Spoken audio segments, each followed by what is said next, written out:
พายุระดับ3โซนร้อนโพดุลนะคะเคลื่อนเข้าไทยที่จังหวัดนครพนมเมื่อช่วงเช้าวันนี้เวลา 5:30 นาทีค่ะหลายจังหวัดในพื้นที่ภาคอีสานเริ่มได้รับผลกระทบแล้วนะคะอย่างไรก็ตามในส่วนของกองทัพบกได้มอบหมายให้กองทัพภาคที่2เข้าไปช่วยเหลือดูแลประชาชนที่ได้รับผลกระทบจากเหตุการณ์ดังกล่าวนี้เดี๋ยวเรื่องนี้นะคะเราจะไปพูดคุยกับโฆษกกองทัพภาคที่2ค่ะพลตรีอัครเดชบุญเทียมนะคะท่านอยู่ในสายแล้วนะคะสวัสดีค่ะสวัสดีค่ะ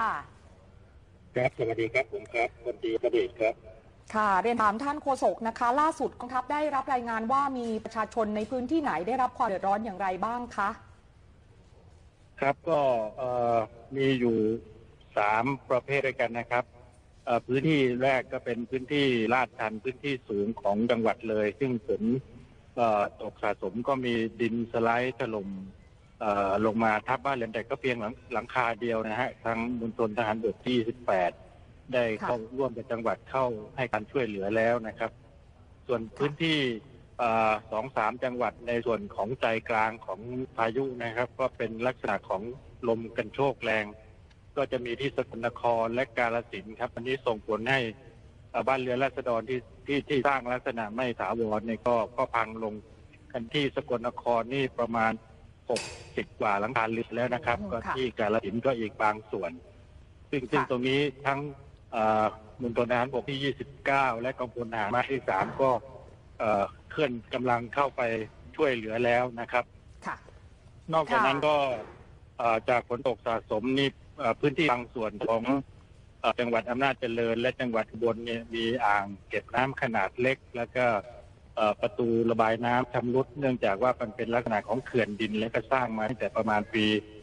2526นี่นะครับก็แต่ว่าผลกระทบกับพื้นที่เกษตรกรเกษตรกรรมหรือว่าชุมชนเมืองนี่ไม่มีเพราะว่าก็ไหลลงแม่น้ำมูลไปตอนนี้ในส่วนของกำลังคนเองที่เข้าช่วยเหลือพบอุปสรรคอะไรบ้างไหมคะไม่มีครับเพราะว่าภัยที่ประสบอยู่ณปัจจุบันนี้ก็อยู่ในเกณฑ์ที่เราได้ช่วยเหลือกันมาโดยตลอดทุกปีอยู่แล้วนะครับในเรื่องของการซ่อมบ้านเรือนราษฎรการใช้เรือการขนย้ายของขึ้นที่สูงการรักษาพยาบาลจากเจ้าหน้าที่แพทย์จากโรงพยาบาลค่ายทหารนะครับซึ่งทุกชุดเหล่านี้ก็ทำงานร่วมกับทุกภาคส่วนของจังหวัดอยู่แล้วนะครับในส่วนความวิตกหรือว่าการเฝ้าระวังถึงระดับที่จะต้องระวังที่สุดเลยก็คือจังหวัดสกลนครนะครับซึ่งทหารพายุทำให้ฝนตกมากกว่านี้อ่างเก็บน้ำหนองหานจะมีระดับเก็บกักอยู่ณปัจจุบันนี้95%นะครับซึ่งถ้าอ่างนี้เต็มแล้วก็จำเป็นต้องระบายน้ำพร่องน้ำนี่ก็จะเป็นพื้นที่เหนือตัวอำเภอเมืองสกลนครนะครับนอกนั้นเนี่ยจะอยู่ในเกณฑ์อ่างของจังหวัดอื่นๆจะอยู่ในเกณฑ์ปกติถึงเกณฑ์น้ำน้อยทั้งสิ้นนะครับเรื่องน้ำท่วมใหญ่ก็คงมีพื้นที่ที่เราเฝ้าระวังที่สุดที่หนองหานสกลนครที่เดียวครับค่ะกำลังพลยุทโธปกรณ์ต่างๆพร้อมแค่ไหนที่จะเข้าช่วยเหลือพี่น้องประชาชนคะพร้อม100%เลยครับพร้อมทั้งสิ่งที่กองทัพบกจัดหามาให้หน่วยได้ใช้เป็นยุทโธปกรณ์หลักแล้วก็ทั้งสิ่งที่หน่วยได้จัดดัดแปลงขึ้นเองจากเครื่องมือเครื่องใช้อื่นๆนะครับเริ่มก็สะสมไว้ตลอดจนเครื่องมือที่ได้รับการสนับสนุนจากภาคเอกชนต่างๆในกิจกรรมของการบรรเทาภัยซึ่งก็สะสมมาที่ศูนย์บรรเทาภัยทุกมณฑลก็พร้อมทุกเรื่องครับพร้อมทุกเรื่องนะคะในส่วนของกองทัพบกเองได้มอบหมายโดยเฉพาะอย่างยิ่งในส่วนของกองทัพภาคที่2เรื่องใดเป็นพิเศษในการช่วยเหลือดูแลพี่น้องประชาชนที่กำลังประสบภัยจากพายุโซนร้อนโพดุลขณะนี้ค่ะครับทุกมณฑลได้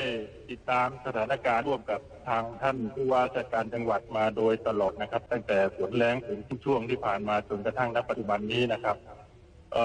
สิ่งที่กองทัพบกให้เพ่งเล็งเพิ่มเติมก็คือเรื่องของเพื่อภาคตะวันออกเหนือเราก็แล้งมานานก็มวลน้ำที่มาจากพายุลูกนี้นะครับนอกจากที่เราจะป้องกันไม่ให้ท่วมเมืองนะครับแต่ว่าถ้าเป็นน้ำในทุ่งน้ำเพื่อการเกษตรนี้เราได้รับคำสั่งให้ใช้ฝายใช้ระบบแก้มลิงต่างๆเก็บมวลน้ำต่างๆเหล่านี้ไว้เพราะเราคาดว่าในปีหน้าที่น้ำน้อยเนี่ยน้ำต่างๆที่ได้มาจากพายุนี้ก็จะเก็บไว้เป็นประโยชน์แก่ประชาชนในภาคอีสานในฤดูแล้งหน้าได้ครับ